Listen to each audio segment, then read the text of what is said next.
Thanks everybody for coming. Be sure you pick up all the handouts, a lot of information and schedules on the handout cart.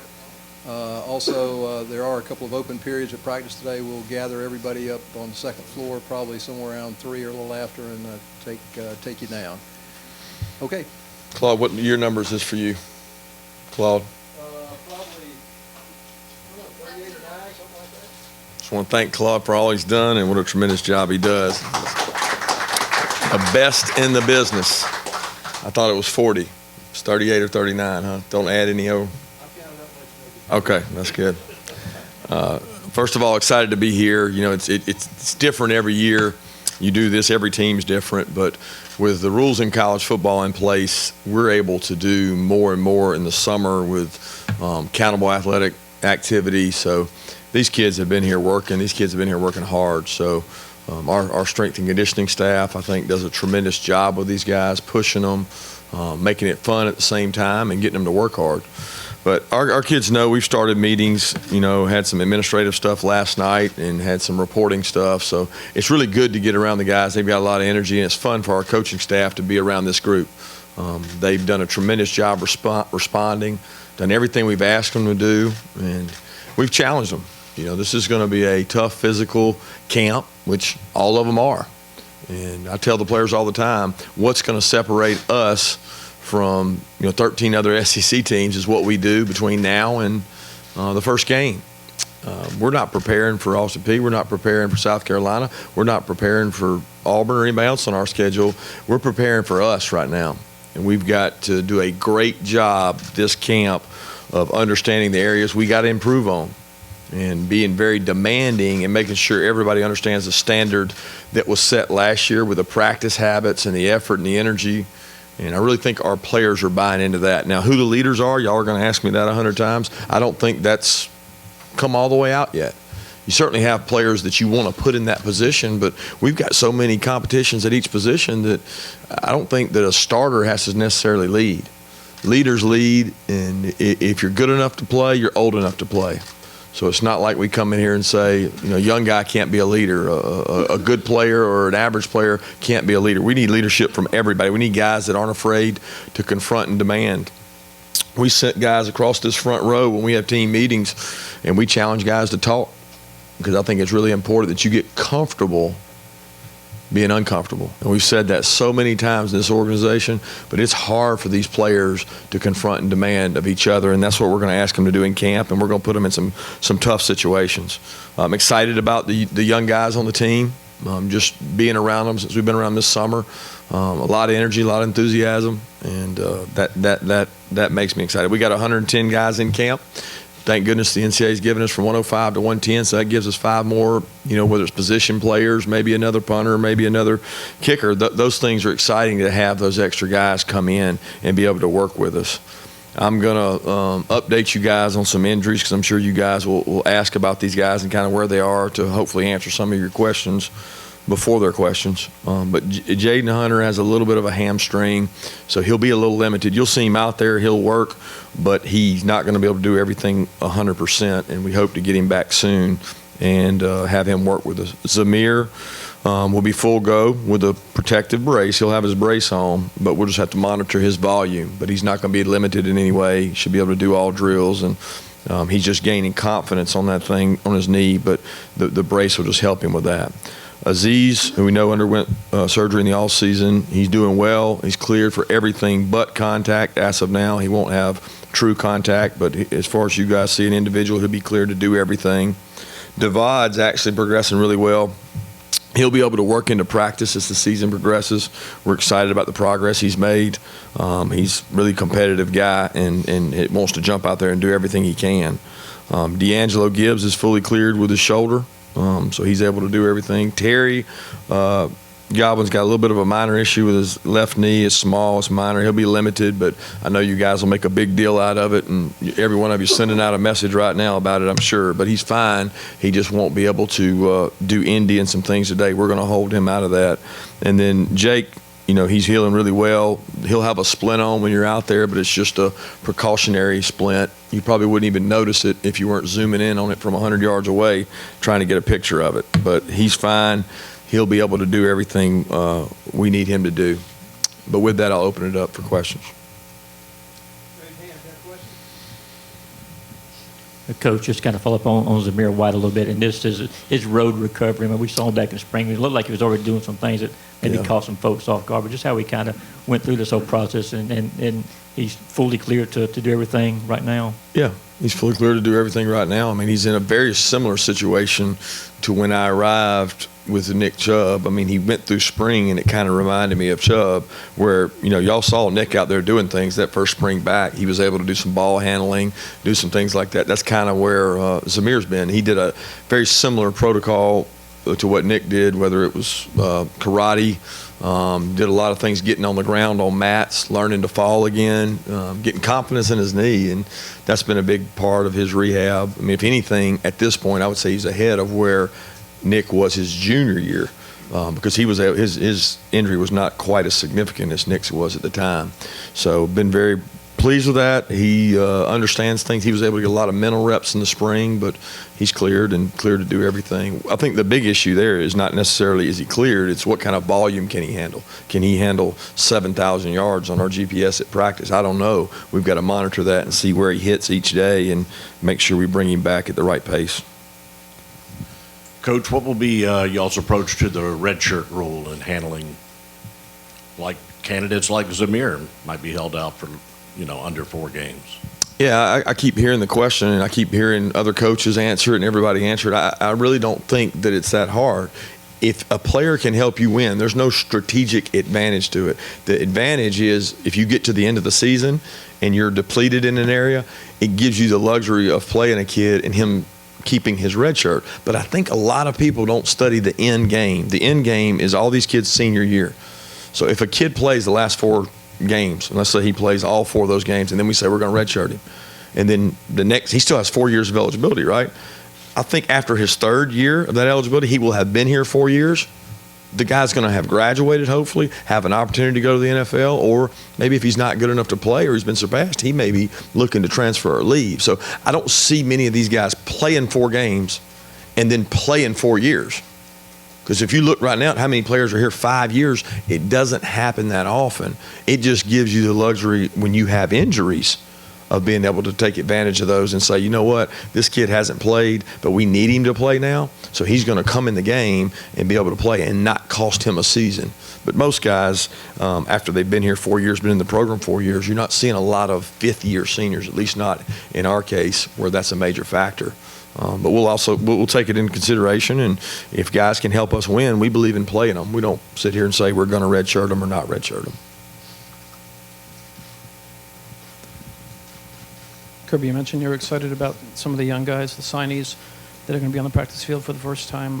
Where do you think they might be able to help you, and how have you been able to recruit the next class with all that talent that's coming in terms of, sometimes guys don't want to go where there's young talent already there? Yeah, I don't know if that's true or not. I think that's a media perception, and obviously I think maybe other schools would use that and say that. But, I mean, do you see what's going on in basketball right now? Do you see guys that value a championship over maybe playing as much? I mean, they put the other stuff aside. And to me, if you recruit the right kind of kid, he's saying, can you win a championship? I want to win a championship. It's really important that I win a championship. Well, those are the kind of kids you want in your organization. You want guys who want to win championships. You want guys who want to be the best they can be. Does that necessarily mean they play every snap as a freshman? Not necessarily. And a lot of the accolades that have been given to this signing class, they weren't earned, they were given. They were given by people that may or may not be able to rate players. I don't know. I certainly think that that's a judgment call on each and of itself. What we've driven home to those guys is everything you get here, you will have to earn. You will have to go out there and earn it. And you say, where can this class impact you? We watched a tape last night of Reuben Foster hitting Leonard Fournette his freshman year. Trent Richardson making a tackle on kickoff his freshman year. Sonny Michel making a tackle against Clemson his freshman year. And there was two common things every guy we showed. All 4 went in the first round. None started their freshman year. And all of them are on special teams. So, I mean, the first place you impact as a freshman is usually on special teams. And that's the challenge for this unit. Can they buy into that? Did they dream last year about coming in and making a tackle on punt team, is that something they can see themselves doing and have value in that? Our job as a coaching staff is to sell that and make sure that we have those guys helping our team, wherever it may be. I mean, it may be it starting, but that's not what you see all the time.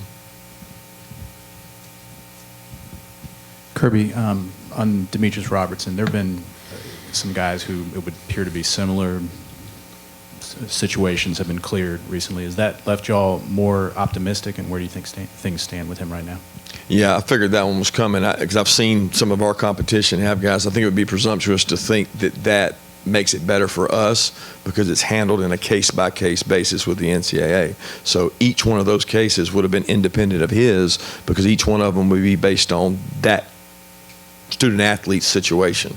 And I think in Demetrius' situation, it may be similar, it may be different than theirs, but each one's independent. So obviously, we're hopeful, but it's out of our hands, and the NCAA will get back to us when they get done with the appeal. Kirby, you've coached 28 games as a head coach, and 27 of them have been started by freshmen. Is this something that you've grown comfortable with, that the industry has grown more comfortable with? I know some of it has to do with availability, too, Yeah. who you have. But has the landscape changed to the point where, it's not that big a deal if a freshman comes in and starts? Yeah, I would never say I got comfortable with it or I'm comfortable with it. I think it's an enormous challenge to do that. I think that's a burden on a lot of people because in any offensive system, the guy that's got to have the most information or the capacity for the most information is the quarterback position. So that's not easy. Is it the norm? I think it's happened more often, and the main reason it's happened more often is because more kids come in prepared. The level of mental practice for high schools, the 7-on-7s, the throwing, the advanced age of high school football now, the job the high school coaches do is just tremendous, so the kids come in more prepared.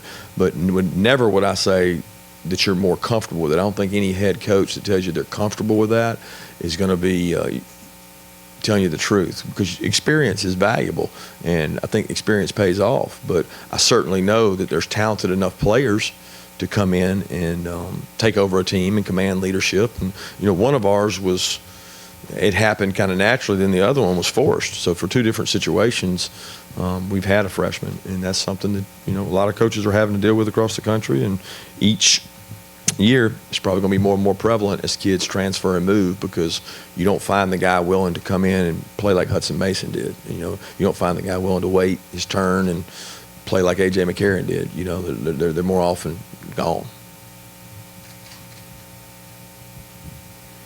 Kirby, as you know, there's a pretty big story going up in Ohio State right now. I realize it's a different school, different conference, several states away, but when something like that happens, it's such a high-profile program. Does it cause you to sort of take a step back and maybe take an evaluation of things on your own campus and maybe examine safeguards, that sort of thing?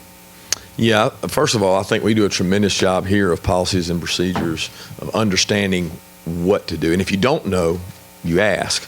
And that's one of the positions that, being a first-time head coach, first year, I think the education piece is so important. I think Greg and President Moorhead do a tremendous job with us in making sure we know the chain of command, making sure we know who our Title IX coordinator is on campus, Janice Dawkins, and Doris, who does ours here, Deputy Athletic Director. I think you have to know who those people are, and you have to be in good communication with them. They do a tremendous job of letting us know exactly how to report and how to do things. And even last year, Janice came and spoke to our team, and I think that's really important to have that relationship.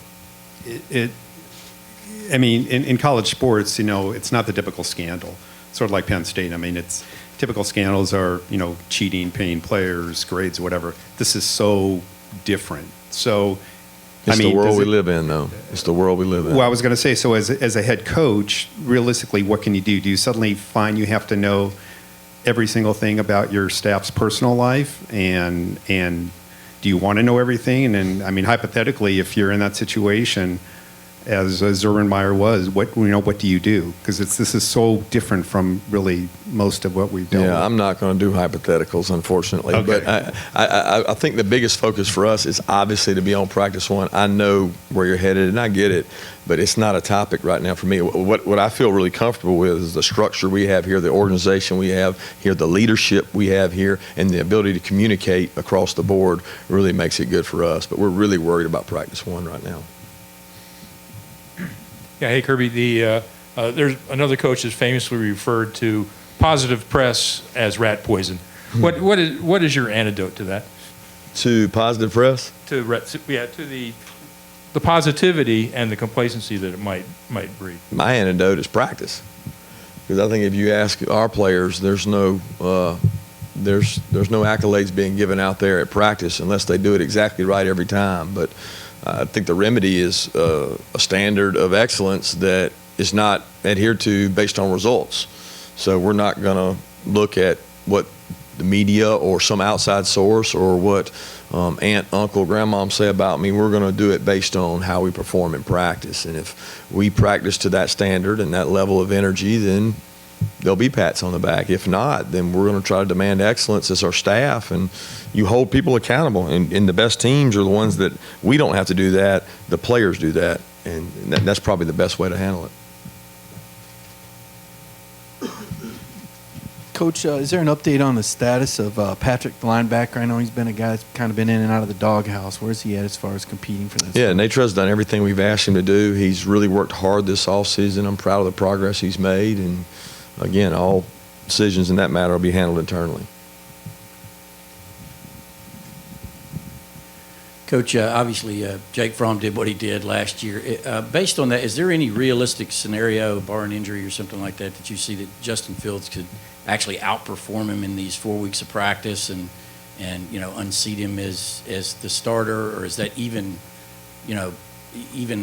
being equated that way? You know what I mean? Yeah, I look at it. Can Tyson Campbell beat out DeAndre Baker? Yeah. I mean, Tyson Campbell could beat out DeAndre Baker. Can Brenton Cox or Robert Beal have a chance to start over DeAndre Walker? Certainly. I think could Jamari work at center or Warren Erickson work at center and beat out Lamont? Certainly. So I think when you start thinking about that and you start trying to make it a bigger deal than it is, for me, it's all about who's going to play with the most consistency, who's going to do things naturally, leader, and understand and develop and make right decisions at every position. So I think that's the most important thing for us is are we headed in team goal-oriented decisions, and are you working as hard as you possibly can to outcompete the other guys? We got a ton of competition in this camp. I mean, you look across the board, when you sit there and say, we don't really have a depth chart. You guys have a depth chart, but we don't have a depth chart because every guy's getting the same rep. I mean, our 1s, 2s, 3s, 4s are going to get the same number of reps at practice, and we're going to evaluate them and say, who's doing the best job of competing to the standard we want? And then we'll make decisions from there who plays. The locker room's been in place for about a week now. What do you see in terms of impressions from yourself and on the team? And also, what do you think going forward the impact may have already had or will have on recruiting in general? The new locker room at the stadium? Yeah, the impact on the team has been minimal. We haven't been over there. We don't dress and do things over there at the stadium, so that's not a big deal for us. We've had events over there. I certainly think it's a first-class facility, best in the country when it comes to hosting student athletes and prospective student athletes, PSAs, on game day events, which our stadium is one of our feature showpieces. So to be able to enjoy that environment and have a great place to host them, and then downstairs our locker room, obviously where our players go and use on game days, it gives them tremendous place to be able to get dressed and get ready for a game. So I'm excited about that. Kirby, what's the status of Trey Bishop? Will he practice today? And beyond J.R. Reed and DeAndre Baker, how do you feel about your secondary? Yeah, Trey's going to practice today, and things are still in the hands of the court right now, so we're going through the due diligence that requires. At the secondary position, we've got a lot of guys working. We've moved Tyreek McGee around, who we think is one of our best 4 or 5 defensive backs. So he's played some corner, he's played some nickel star. We'll work him at safety some. Richard LeCount will continue to work at safety. Brenny's going to be working at safety. We've got a lot of young guys working at corner with Amir Speed working out there, and Mark Webb's going to be working. Tyson Campbell's going to be working at corner. Chris Smith, DeAndre, obviously. But we've got a lot of guys in the secondary that have got to get experience. They've had a lot of practice experience, but we lost a lot of consecutive starts. We've got some guys that we think can play. They're going to have to go out and grow up. And that's going to be one of the main areas that we're focused on, developing depth, but also developing who's going to start. Because besides Baker and Reed, there's not really anybody out there that's started. I mean, Tyreek may have had a few, but we're going to find out a lot about the secondary in this camp. We got to find guys that can tackle. Kirby, you kind of just hit on one phase of my question. I was kind of curious, coming out of spring, like any specific deficiencies in each unit. You just touched on that on defense. Maybe any particulars on offense and special teams? Yeah, I think when you lose certain people, you may not think of them as a deficiency, like punting and kicking. When you lose the punter, it changes the dynamic of how you do things. So we might have the best coverage unit in the country. We might be better at covering kicks than we were last year, but if the punter doesn't punt it to the same effective nature or distance or hang, it can change your whole outlook. It's not a matter of how much we work on it. We had a tremendous year in special teams last year, and we're trying to say, how can we get better? How can we further ourselves in regards to that? And I think offensively, there's tons of areas to improve. You know, we got to have more explosive plays. We got to be able to throw the ball explosively. We got to find out if these young backs can protect the quarterback and can they protect the ball. You know, we've got some guys in the O-line. We had a first-round pick leave the offensive line, so that guy opened a lot of holes. So finding people to replace them and also the right guys to be in the right spots behind them so that we got the right depth chart in case somebody gets injured, and finding the right kind of – offensive line is very unique. You got 5 guys, but if this guy goes down, it may take 4 people moving to get the right guy on the field. So that's what you have camp for, and we expect it to be a tough physical camp, and I'm excited to go work. Thanks.